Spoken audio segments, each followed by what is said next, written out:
Hello scholars and welcome to Dakshina e class. आज हम start करने वाले हैं मेटलर्जी का लेक्चर नंबर 5। आई होप आप लोग क्वेश्चंस स्टार्ट करना शुरू कर दिए होंगे और आपका लॉजिक लगना शुरू हो गया होगा मेटलर्जी में। क्वेश्चंस ट्राई करते रहे, लगातार ट्राई करते रहिए। कुछ भी नहीं समझ में आता है तो जो नोट्स आपने बनाया हुआ है, अभी तक के जो 4 लेक्चर्स मैंने पढ़ाए हैं उसको देखिए, रिपीट कीजिए, देखिए, रिपीट कीजिए। मैक्सिमम चीज़ें, लगभग मान के चलिए 95% चीज़ें आपके नोट्स में कवर हो गई होंगी। 5% की कोई गारंटी नहीं लेता है, ठीक है। तो आज स्टार्ट करने वाले हैं हम लेक्चर नंबर 5। तो एक क्वेश्चन आपके स्क्रीन पे ये है कि using data given below predict whether the reduction of MgO with C मतलब कार्बन इज स्पॉन्टेनियस और नॉट एट 1500 डिग्री सेंटीग्रेड पे। ये हमारे पास डेटा दिया हुआ है और बोल क्या रहा है, MgO जो होगा उसके साथ C का, कार्बन का रिडक्शन, ठीक है, ये स्पॉन्टेनियस होगा कि नहीं होगा। मतलब कार्बन अगर रिड्यूस कर रहा है तो कार्बन क्या करेगा, खुद को ऑक्सीडाइज करेगा। तो अपने पास कोई रिएक्शन ऐसा कुछ होना चाहिए, तभी तो ये रिड्यूस हुआ, Mg रिड्यूस हुआ प्लस CO। क्लियर। तो क्या कर सकते हैं, देखो ज़रा, अगर हमने इन दोनों को ऐड कर दिया तो क्या मिला, 2C प्लस 2MgO। यहाँ से मिला 2Mg, ठीक है, प्लस 2CO। जैसा ये गया है सेम के सेम दोनों के डेल्टा G नॉट ऐड होंगे।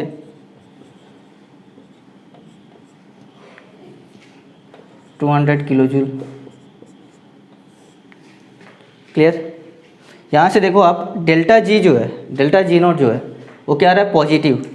अब एक चीज़ बताओ, अगर डेल्टा G पॉजिटिव है तो रिएक्शन स्पॉन्टेनियस होगी कि नहीं होगी, नहीं होगी, ठीक है। तो डेल्टा G नॉट क्या है, delta G nought greater than 0 है तो reaction will not be spontaneous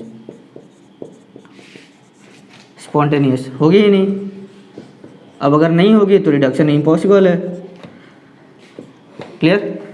so no reduction. चलिए, ये तो हो गया हमारे पास डेटा दिया हुआ। अगर मान लो डेटा नहीं दिया हो तो क्या करोगे, अटक गए, सोचो। तो याद करो, मैंने आपको लिखाया था शुरुआत में जब एलिंगम डायग्राम पढ़ाया था, तो वहाँ पे लिखाया था मांगे आलसी जी कॉफ़ी, ठीक है, मांगे आलसी जी कॉफ़ी क्यों कर आगे मरसी, मांगे आलसी जी कॉफ़ी क्यों कर मरसी। तो अब देखो यहाँ पे भी सोचो, मैंने क्या बोला था, जो नीचे वाला रहेगा वो अपना ऑक्साइड बनाना प्रीफर करेगा। सोचो आपका रिएक्शन क्या बन रहा है, कार्बन के साथ हो रहा है। कार्बन कहाँ आ रहा है, यहाँ पे आ रहा है। तो नीचे वाला क्या करेगा, अपना ऑक्साइड बनाना प्रीफर करेगा। ऊपर वाला क्या करेगा, इसको रिड्यूस कर पाएगा क्या, नहीं, ये रिड्यूस करेगा ऊपर वाले को, क्योंकि खुद को ये ऑक्सीडाइज कर रहा है। तो वहाँ से भी अगर आप सोचोगे तो ये रिएक्शन आपको गलत लगेगी, ठीक है। तो यहाँ से आप सोच सकते हो कि ये जो रिएक्शन है ये फॉरवर्ड नहीं जाने वाली है, मतलब रिडक्शन जो है कार्बन के साथ पॉसिबल नहीं है इस पर्टिकुलर कंडीशन में, ठीक है। बाकी आपने देख लिया था कि जो स्लोप था CO का वो डाउनवर्ड जा रहा था, तो कहीं ना कहीं कार्बन क्या करेगा, रिड्यूस तो करेगा ही। प्रैक्टिकली पॉसिबल नहीं है, थियोरेटिकली पॉसिबल है। मेटलर्जी की सारी प्रोसेसेस हमने कर लिया था, रिडक्शन भी हो गया, रिफाइनिंग भी हो गया। अब हमें करना है इंडिविजुअल मेटलर्जी, जहाँ से क्वेश्चंस बहुत ज़्यादा पूछे जाते हैं और आयरन उनका फेवरेट मान के चलिए। तो सबसे पहला जो होगा, हमें क्या करना है, एक्सट्रैक्शन ऑफ आयरन।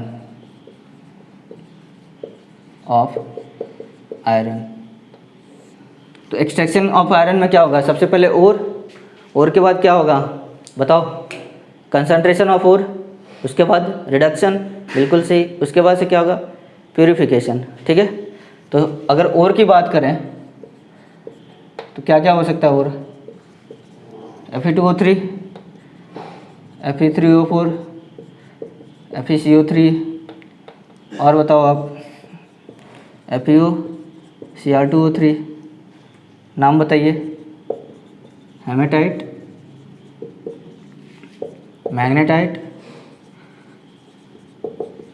सीडेराइट,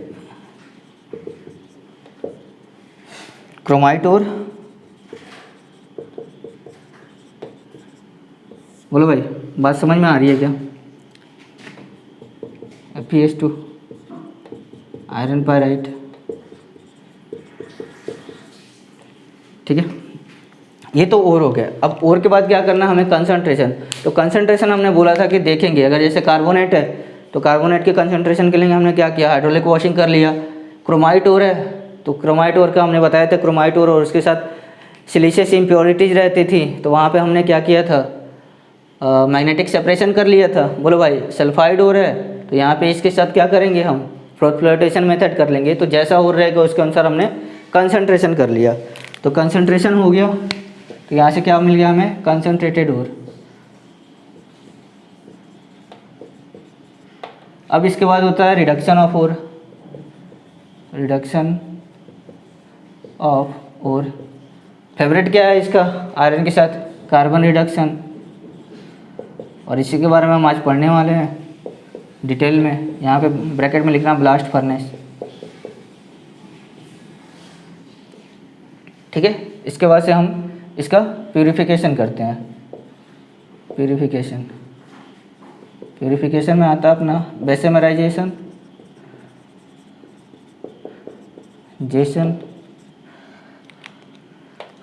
दूसरा आता है अपना LD प्रोसेस, जो कि आपको नहीं पढ़ना है। तीसरा आता है पुडिंग प्रोसेस, बस नाम जान लो आप, इतना काफ़ी है, ठीक है। तो बच्चों आपके सामने क्या है? ये ब्लास्ट फर्नेस। ये ब्लास्ट फर्नेस का यूज हम करते हैं आयरन के रिडक्शन के लिए। और अगर मैं बात करूँ भिलाई स्टील प्लांट का, तो अभी राइट नाउ वहाँ पे 4 ब्लास्ट फर्नेस है, और उस ओनली 4 ब्लास्ट फर्नेस से अपने पूरे इंडिया की रेलवे की स्टील का प्रोडक्शन होता है। तो आप समझ सकते हो इसका कितना इंपॉर्टेंट है। Tata iron and steel company, जितना स्टील बनाने वाली कंपनी जो, उनको ब्लास्ट फर्नेस की नीड होती है। और इसमें होता क्या है? बेसिकली हमने क्या किया, यहाँ से एयर डाला, इस पोर्शन से एयर डाला, और यहाँ पे ये अपना कंबशन जोन बनाता है। ऊपर से हमने क्या किया? चार्ज डाला। चार्ज में बेसिकली होता क्या है आपका? ओर, लाइमस्टोन और कोक। और तो कोई भी ले लीजिए आप, Fa2O3, Fa3O4, ठीक है। लाइमस्टोन हमने क्यों यूज किया? आप खुद से सोचो कि यहाँ पे लाइमस्टोन हमने एज ए फ्लक्स यूज किया है। और फ्लक्स अगर यूज किया है तो अगर आपको आइडिया होगा लास्ट लेक्चर का, तो मैंने आपको बताया था कि अगर फ्लक्स हमारा क्या है? बेसिक है, तो इम्प्योरिटी कैसी होगी? एसिडिक। तो यहाँ पे सिलिका की इम्प्योरिटी होती है, SiO2 की। और कार्बन के साथ रिडक्शन करना है, इसीलिए हमने कोक ऐड किया। अब यहाँ से हमने क्या किया? ब्लास्ट ऑफ एयर और ऑक्सीजन पास किया, ऊपर से हमारा फ्लक्स आ रहा है। तो क्या होगा ज़रा देखो, यहाँ पे हमने रिएक्शन लिखा है जो कि अलग अलग टेम्परेचर लेवल पे हो रहा है। तो पिछले लेक्चर में मैंने आपको कार्बन का एलिंगम डायग्राम बताया था, कुछ याद आ रहा होगा तो आई होप सही रहेंगे आप। ये टेम्परेचर कितना था बच्चों? 710 डिग्री। ये जो ग्राफ था, ये वाला, ये किसका था?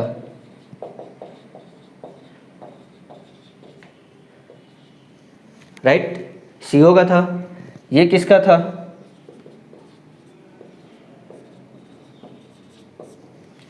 ये, और ये C+O2 CO2 का था।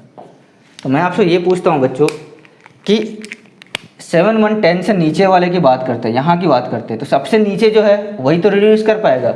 तो लोअर टेम्परेचर पे जो रहता है वो CO रिड्यूस करता है, ये समझ में आना चाहिए। तो अगर लोअर टेम्परेचर की बात करें तो यहाँ पे क्या होगा?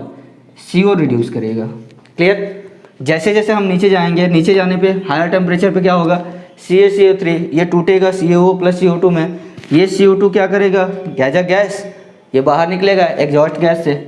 ध्यान से समझना आप, यहाँ पे क्या है? CO2 प्लस C लो। जैसे नीचे नीचे टेम्परेचर हमारा बढ़ रहा है, नीचे टेम्परेचर बढ़ रहा है तो क्या होगा? CO का फॉर्मेशन होना शुरू हो रहा है, CO का फॉर्मेशन होना शुरू हो रहा है। तो लास्ट में जाएंगे तो हम जैसे हायर टेम्परेचर पे गए तो ये, इसके पहले तो ये सबसे नीचे वाला कर्व था, अब ऊपर गए तो क्या हुआ? ये सबसे नीचे वाला कर्व है। और यहाँ पे क्या कर रहा है? कार्बन रिड्यूस कर रहा है। तो हायर टेम्परेचर पे देखो आप, Fe2O3 को क्या कर रहा है? कार्बन रिड्यूस कर रहा है। तो यहाँ से हमें कार्बन मिल जाता है और ये स्लैग बन के बाहर निकलता है। अब यहाँ ज़रा देखो आप, यहाँ पे हमें क्या हो गया? मोल्टेन फॉर्म में आयरन मिल गया और स्लैग मिला। स्लैग का डेंसिटी क्या होता है बच्चों? थोड़ा सा कम होता है रिलेटिवली हमारे पिग आयरन के, तो स्लैग ऊपर रह जाएगा, और स्लैग ऊपर रहेगा तो हम ऊपर से इसको निकाल लेंगे और यहाँ से आयरन निकल जाएगा। जो आयरन हमें यहाँ मिलता है बच्चों उसे बोलते हैं पिग आयरन। ये क्वेश्चन पूछा जाता है, आप ध्यान देना।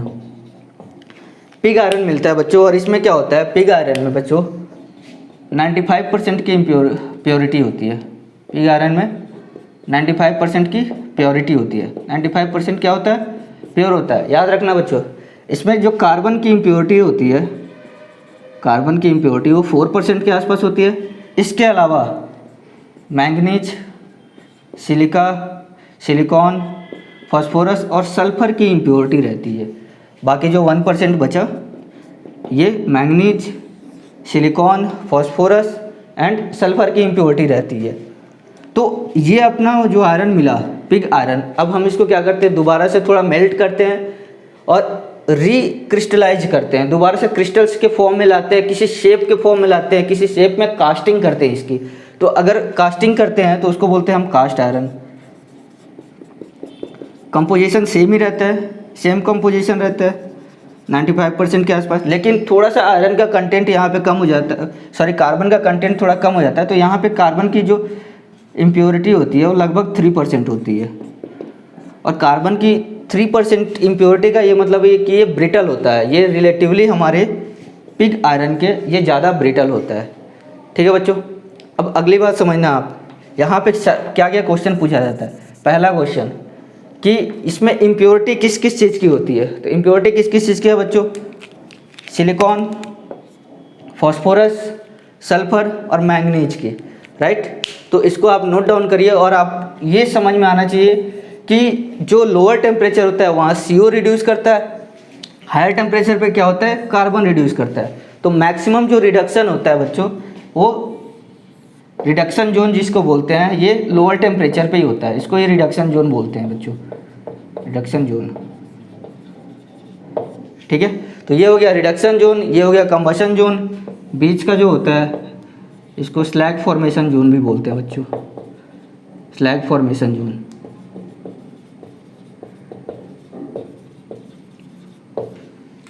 ठीक है, इसको नोट डाउन करिए। तो आई होप आपको समझ में आया होगा कि कार्बन का हम रिडक्शन कैसे करते हैं। अब रिडक्शन के बाद बात आती है किसकी, रिफाइनिंग की, और आयरन का रिफाइनिंग, तो रिफाइनिंग ऑफ आयरन।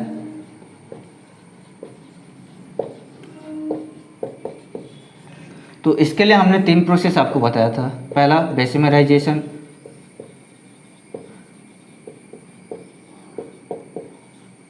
दूसरा पुडिंग प्रोसेस,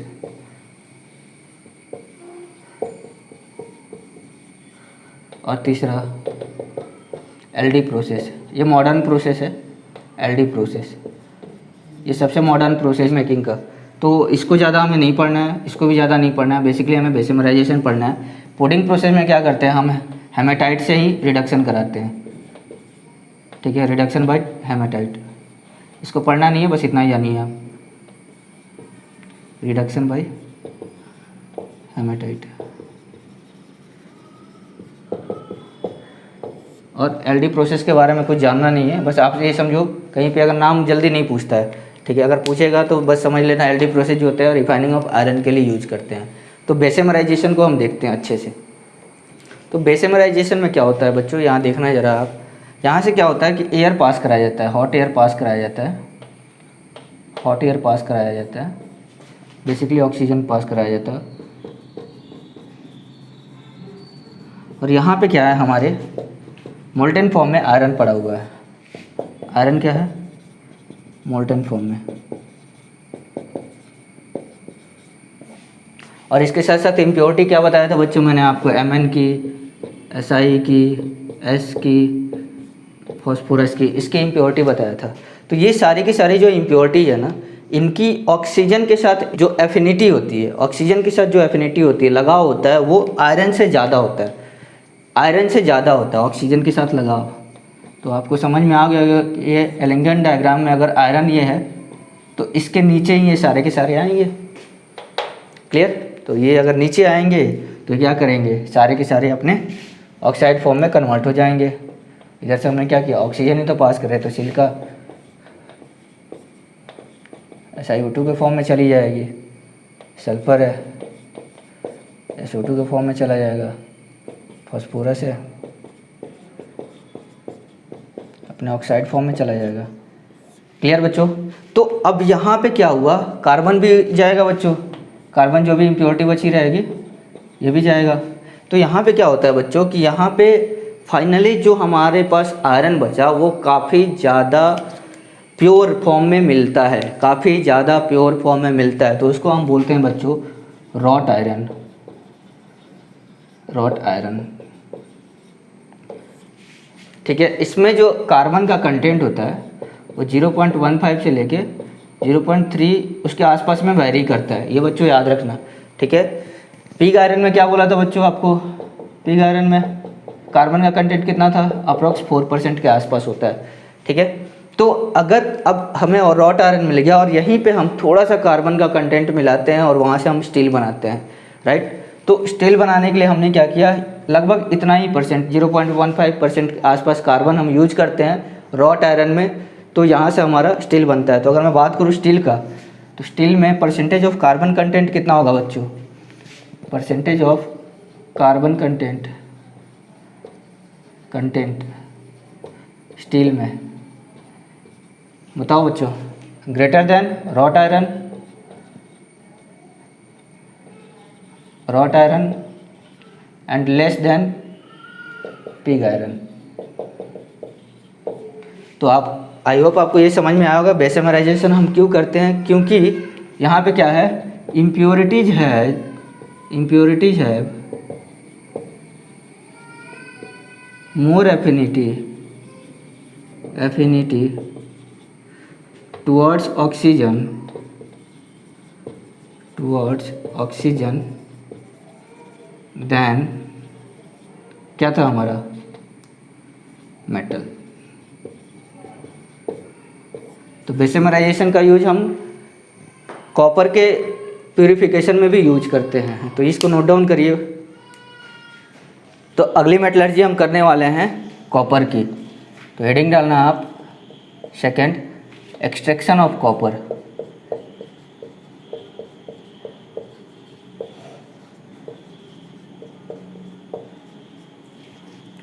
तो सबसे पहले क्या, ओर के नाम लिख लो भाई, क्या बोलते हैं, क्यूपराइट या रूबी कॉपर।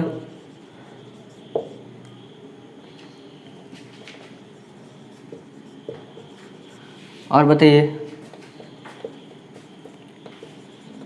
Cu2S क्या है, चैल्कोसाइट। Next CuFeS2। तो याद रखना मैंने क्या लिखा है, कॉपर का एक्सट्रैक्शन CuFeS2, Fe भूल जाना यहाँ पे, कॉपर का एक्सट्रैक्शन करेंगे हम। ठीक है, ये क्या होता है, चैल्कोपाइराइट।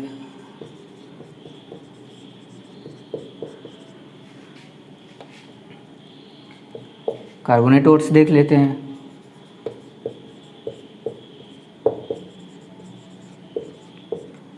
मालाकाइट, इसका भाई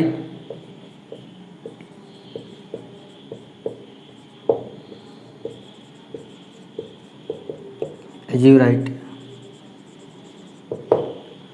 ठीक है, और मिल गया। और के बाद क्या करेंगे हम, जैसे अगर सल्फाइड और है तो कंसंट्रेशन करेंगे तो किस तरीके से करेंगे, फ्रोथ फ्लोटेशन से। तो हमने एक्सट्रैक्शन ऑफ कॉपर किया है फ्रॉम चैल्कोपाइराइट CuFeS2। मान के चलो अगर 95% ऑफ कॉपर हम एक्सट्रैक्ट करते हैं तो इसी से करते हैं। ठीक है, तो पहला अपना रहेगा एक्सट्रैक्शन ऑफ कॉपर फ्रॉम चैल्कोपाइराइट। तो और तो हो गया चैल्कोपाइराइट, इसके बाद क्या करेंगे हम, कंसंट्रेशन ऑफ ओर। कौन सा मेथड यूज होगा, सल्फाइड ओर है तो फ्रोथ फ्लोटेशन मेथड। इसके बाद क्या करेंगे, रोस्टिंग। बोलो भाई, रोस्टिंग करेंगे ना। तो हमें क्या करना है, extraction of copper from CuFeS2। तो सबसे पहले हमने इसका क्या किया, रोस्टिंग करा लिया।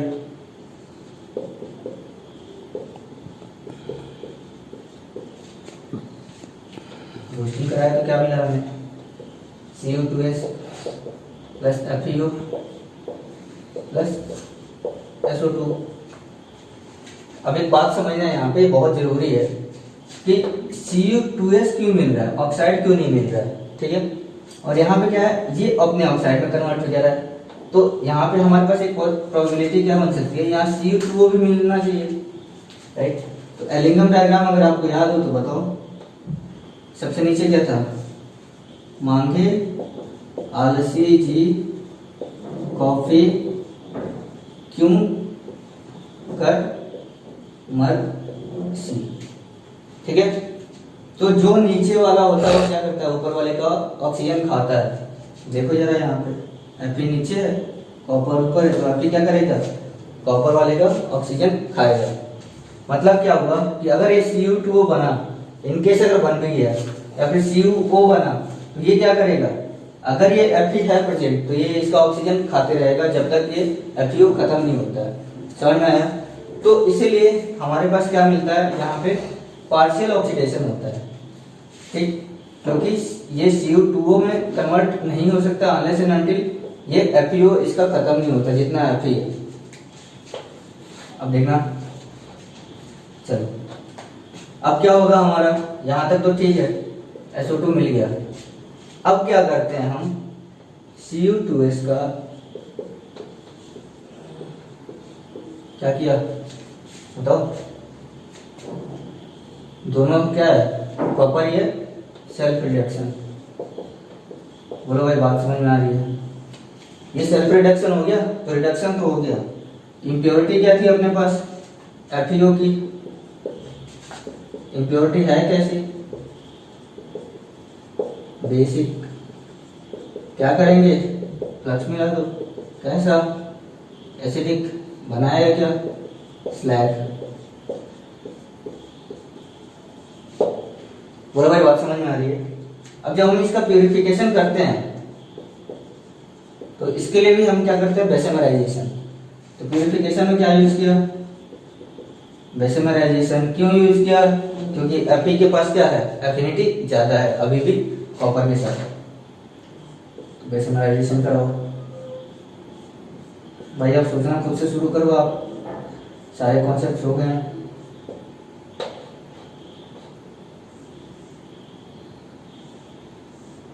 यहाँ से हमने ऑक्सीजन पास किया, यहाँ Cu रहा अपने पास, बोलो भाई Cu रहा, ठीक है। यहाँ पे इम्प्योरिटी क्या थी, FeO की। ये जो यहाँ पे रहता है Fe क्या है, +2 पे है, +2 कौन सा कलर देगा, Fe+2 कौन सा कलर देगा भाई, ग्रीन। तो यहाँ पे ग्रीन फ्लेम्स जलती रहती है, यहाँ पे क्या होता है, ग्रीन फ्लेम्स जलती रहती हैं ऑफ FeO। अब आप बताओ FeO की ग्रीन फ्लेम्स कब खत्म होगी, जब ये पूरा का पूरा क्या होगा, स्लैग बना के बाहर निकल जाएगा। अब इसने बना लिया स्लैग, हमारे पास बचा क्या, कॉपर। जब हम कॉपर को ठंडा करते हैं,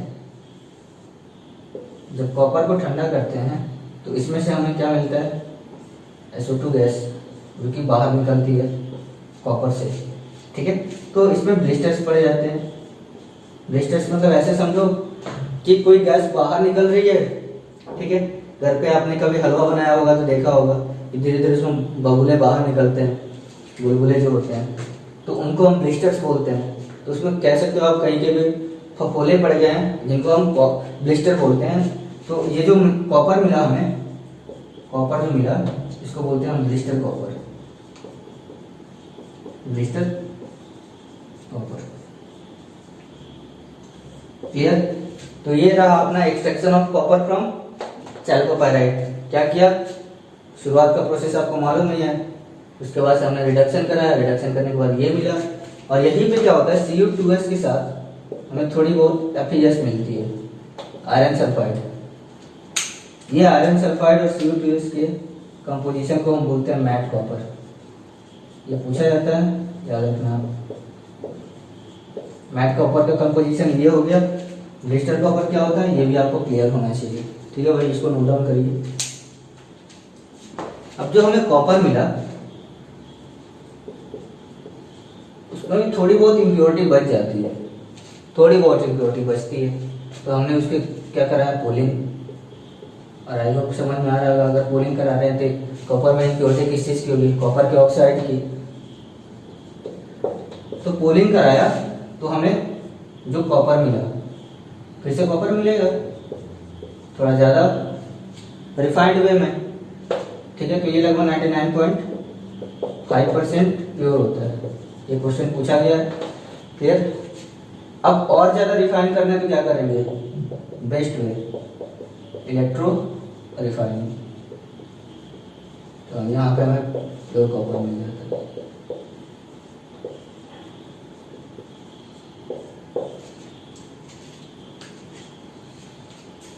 तीसरा जो मेटल है जिसके हमें एक्सट्रैक्शन करना है वो है एल्यूमिनियम।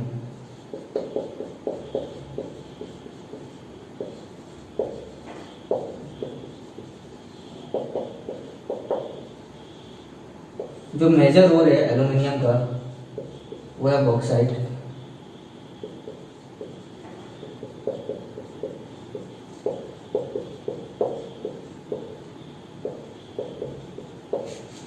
इसके अलावा आप ले सकते हैं कोरंडम,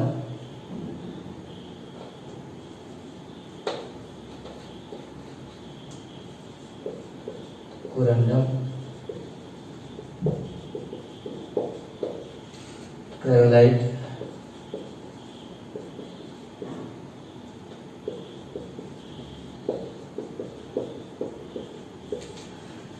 जो मेजर ओर होता है एक्सट्रैक्शन ऑफ एल्युमिनियम का वो होता है बॉक्साइट। अब समझना आप, बॉक्साइट में जो इम्प्योरिटीज रहती हैं, इम्प्योरिटी जो होती हैं वो रूटाइल की हो सकती हैं, Fe2O3 की रहती है और सिलिका की रहती है, ठीक है। तो अगर Fe2O3 की इम्प्योरिटी ज़्यादा अमाउंट में रहे, Fe2O3 की इम्प्योरिटी अगर ज़्यादा अमाउंट में रहे तो Fe+3 पे है, बोलो भाई। Fe+3 का कलर क्या होता है, लगभग ब्राउन या रेड बोल सकते हैं, ठीक है। तो अगर इम्प्योरिटी जो रहे Fe2O3 की हो, ठीक है,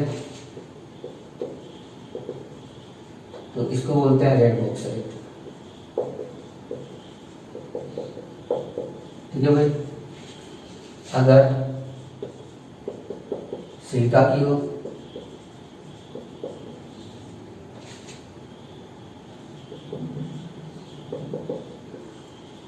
तो इसको क्या बोलेंगे, white bauxite.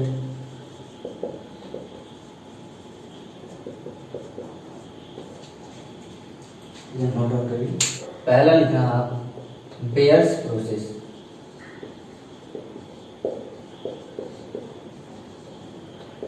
Extraction of red bauxite. वैसे ही मैंने आपको लिखा दिया है लीचिंग में। तो इसमें क्या करते हैं हम, Al2O3, ठीक है, .2H2, क्लियर, हाइड्रोक्साइड है। उसके बाद से हमने इसका लीचिंग कराया। लीचिंग किसके साथ कराया था भैया, NaOH 40%। क्या बनाया था, याद करो, सोडियम मेटाएल्यूमिनेट, ठीक है। सोडियम मेटाएल्यूमिनेट बना लिया। ऐसा क्यों हुआ, जबकि इसमें इम्प्योरिटी क्या थी, Fe2O3 की थी और सिलिका की भी थी। तो Fe2O3 जो होता है वो बेसिक इन नेचर होता है। तो बेसिक नेचर क्या करेगा, बेस के साथ तो रिएक्शन करेगा नहीं, तो इसने कर लिया। सिलिका भी रिएक्ट करता है, तो ये स्लैग बना लेता है।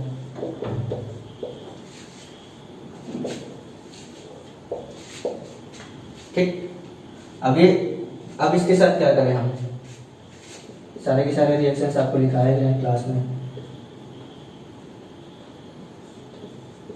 सोडियम मेटाएल्यूमिनेट क्या करेगा, CO2 पास किया जाता है,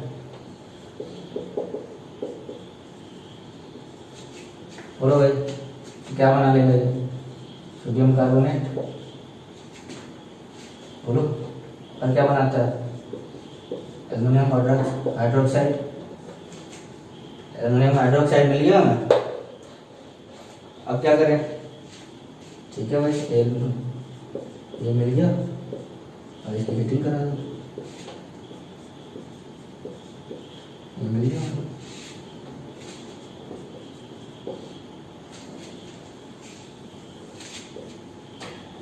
तो हमने कैसे रिडक्शन कराया है ये समझना। एक्सट्रैक्शन ऑफ रेड बॉक्साइट, ठीक है। रेड बॉक्साइट के लिए हमने क्या किया, इम्प्योरिटी सबसे पहले क्या मौजूद थी, ज़्यादा, सबसे ज़्यादा इम्प्योरिटी क्या थी, Fe2O3 की। बोलो भाई, क्लियर।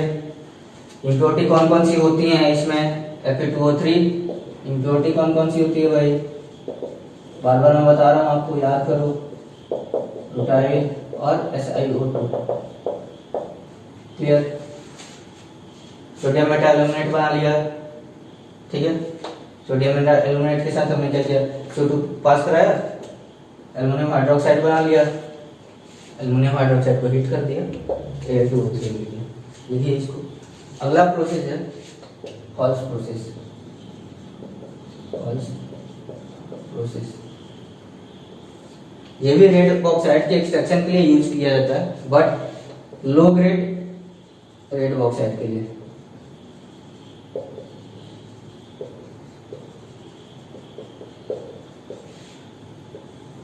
ठीक है, इसमें भी सेम रहेगा बॉक्साइड। पहले वाले में क्या लिए थे भाई, पहले वाले में हमने लिया था NaOH, यहाँ पे लेते हैं हम Na2CO3।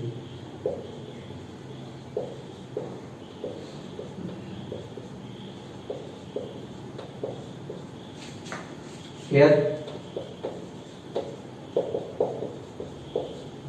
अब ये CO2 रिएक्ट करेगा,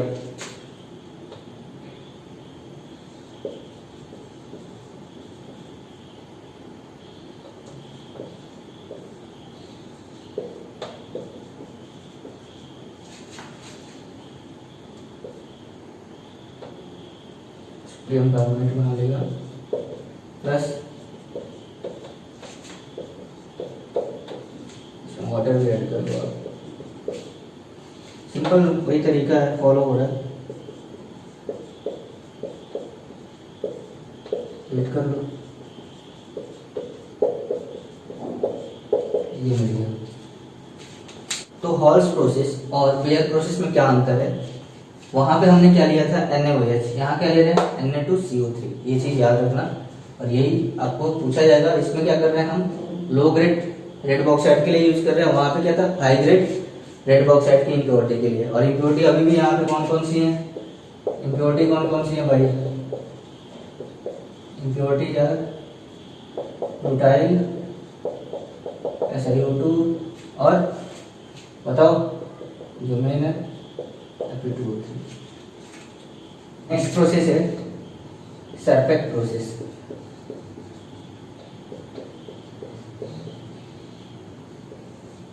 इसमें SiO2 की इम्प्योरिटी ज्यादा होती है, impurity of SiO2 is high, इसमें इम्प्योरिटी ज्यादा होती है। तो ये व्हाइट बॉक्साइड बोलते हैं, इसको क्या बोलते हैं, व्हाइट बॉक्साइड। अच्छा एक बात बताओ आप, अगर व्हाइट बॉक्साइड है तो ये कहाँ से मिला होगा, शुरू में मैंने बताया था आपको कि अगर ये छत्तीसगढ़ वाले एरिया रहे जहाँ लाल मिट्टी मिलती है तो वहां पे कैसी इम्प्योरिटी होगी, आयरन की, ठीक है। यहाँ पे क्या है SiO2, राजस्थान पहुंच जाओ, ठीक है, राजस्थान में क्या है LN है, LN कोचिंग इंस्टीट्यूट, ठीक है।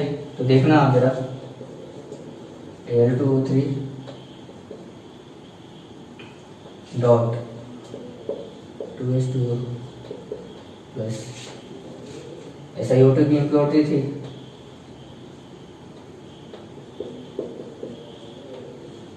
इसने बना लिया LN।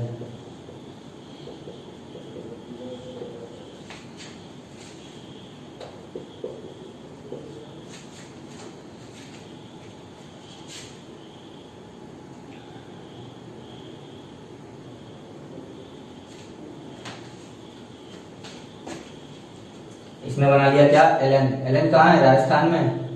Elon career institute coaching कहाँ है, राजस्थान में। तो क्या व्हाइट बॉक्साइट कहाँ की है, राजस्थान की है। तो इसने एलन बना लिया। अब मैंने इसको हाइड्रोलिसिस करा दिया।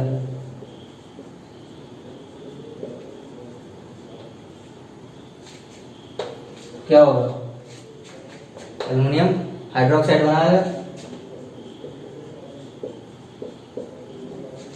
अरे भाई ये HOH है, एल्युमिनियम के पास क्या है, vacant D orbital, OH attack करेगा, नाइट्रोजन छोड़ेगा छोड़ेगा छोड़ेगा, हाइड्रोजन को पकड़ लेगा, अमोनिया बना लेगा। अमोनिया बना लिया, क्या करो, सेम प्रोसेस।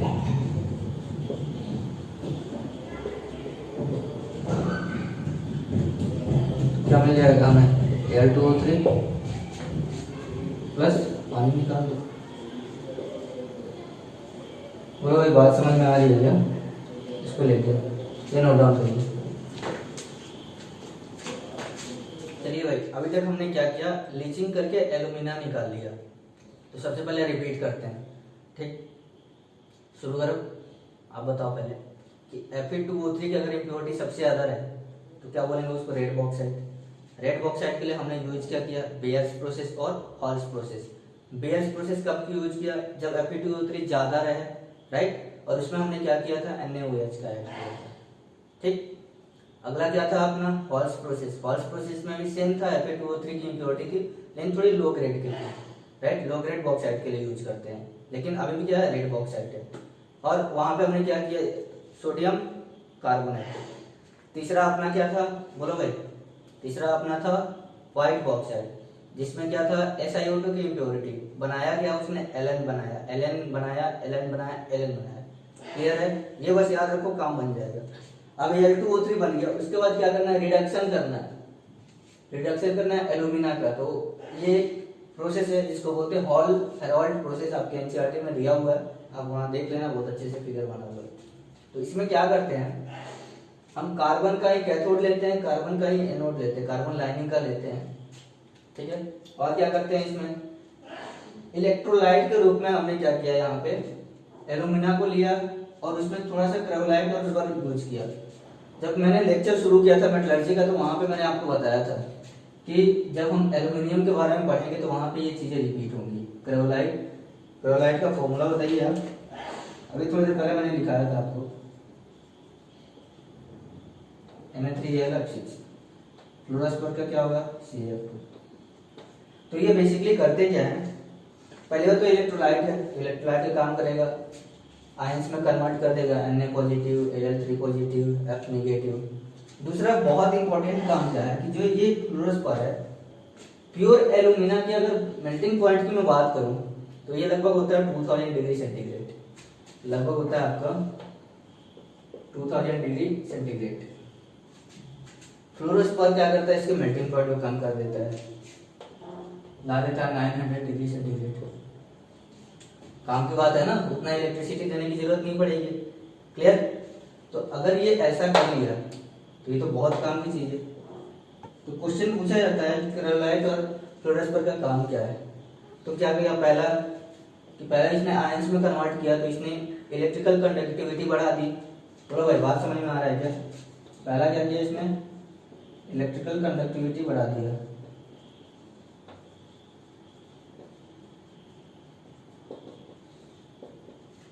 दूसरा क्या काम किया, डिक्रीजेज द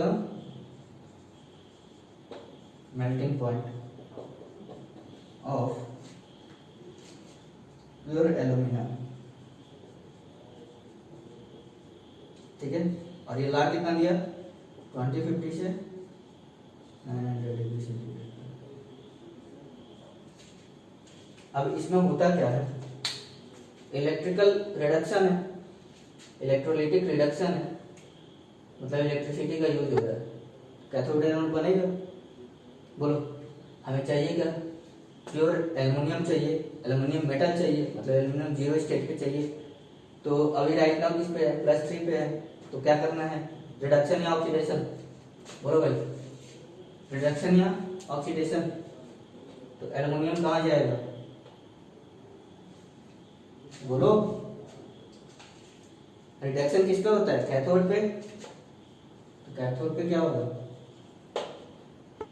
रिडक्शन।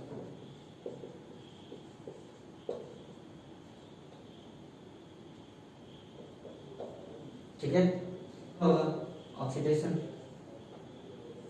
तो करो ऑक्सीडेशन करो।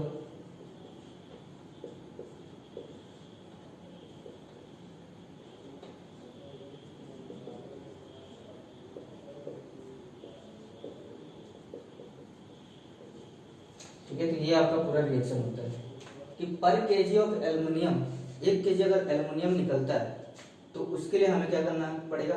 ½ kg कार्बन ऐड करना पड़ता है। ठीक है, ये लिखना। यहाँ पे क्या हो रहा है? एनोड पे CO और CO2 बन रहा है। तो ये क्या नहीं, कार्बन था, ये तो एनोड था अपना, ये एनोड था। अब CO एंड CO2 बनेगा तो इसका क्या हो रहा है? कोरोजन हो रहा है, CO2 में कन्वर्ट हो रहा है, CO में कन्वर्ट हो रहा है, ऑक्साइड में कन्वर्ट हो रहा है भाई। तो ये धीरे धीरे क्या होती है? हमारी ग्रेफाइट रॉड्स कोरोड होनी शुरू हो जाती हैं, कोरोड होनी शुरू हो जाती हैं और कोरोड होकर नीचे गिर जाती हैं। जैसे नीचे गिरा, इलेक्ट्रिकल कंडक्टिविटी क्या हुई? खत्म हो गई, रिएक्शन रुक जाता है। समझ में आया क्या? अब देखो, ये तो हो गया अपना रुक गया। यहाँ से क्या हो गया? मोल्टेन Al2O3 भारी होता है और नीचे रहेगा आराम से, यहाँ से प्योर एल्युमिनियम बाहर निकल जाता है। ठीक है, अब यहाँ पे क्या करते हैं? ये हमने पाउडर कोक लेयर लगाया है। ये क्या करता है? जो अंदर की गर्मी रहती है, रेडिएशन, सब सोचो आप जरा कि यहाँ पे क्या है? कार्बन ही तो है, ऊपर जाएगा तो क्या ऑक्सीडाइज होगा? पहली बात तो ऑक्सीडेशन रुकता है। दूसरा, जो रेडिएशन से बाहर निकलनी चाहिए उसको भी ये प्रिजर्व करता है, रोकता है। तो ये आपका इलेक्ट्रोलाइटिक रिडक्शन है, ये बहुत फेवरेट है बोर्ड के पॉइंट ऑफ व्यू से, IIT के पॉइंट ऑफ व्यू से, नीट के पॉइंट ऑफ व्यू से हमेशा क्वेश्चन पूछा जाता है। ये पूरा कॉन्सेप्ट है, इसके बाहर आपको कुछ भी नहीं आने वाला है। एक बार अच्छे से पढ़िए और इसको नोट डाउन करिए। तो हमने क्या देखा? Electrolytic reduction of alumina, aluminium मिल गया। अब हमें क्या करना है? रिफाइनिंग करना है। एल्यूमिनियम है, रिफाइनिंग करना है। बताओ क्या मेथड यूज करेंगे? Refining of aluminium. बताओ भाई क्या यूज करेंगे? सुनो अल्लाह जनता आज क्यों नहीं सोई, याद आ रहा है क्या? सुनो अल्लाह, सुनो अल्लाह जनता आज क्यों नहीं सोई। एल्युमिनियम क्या होगा भाई? Electro refining. लिखाने की जरूरत नहीं है, कोई डिप में नहीं लिखाने वाले हैं। इसमें जो सेल यूज करते हैं उसको बोलते हैं हुपर सेल, बस इतना ही जानना। क्लियर? तो अगर मैं मैप बनाऊं तो क्या होगा? अपना सबसे पहले व्हाइट बॉक्साइट, रेड बॉक्साइट और मिल गया।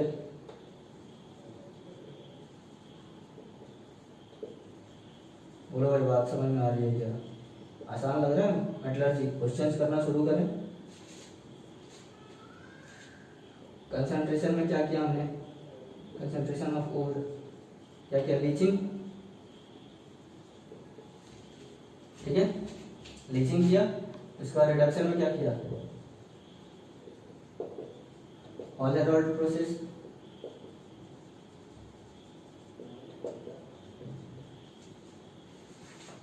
इसके बाद क्या किया हमने? प्यूरिफिकेशन में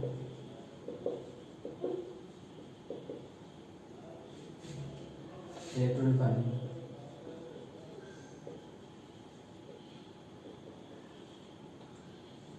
यूजिंग ऊपर से।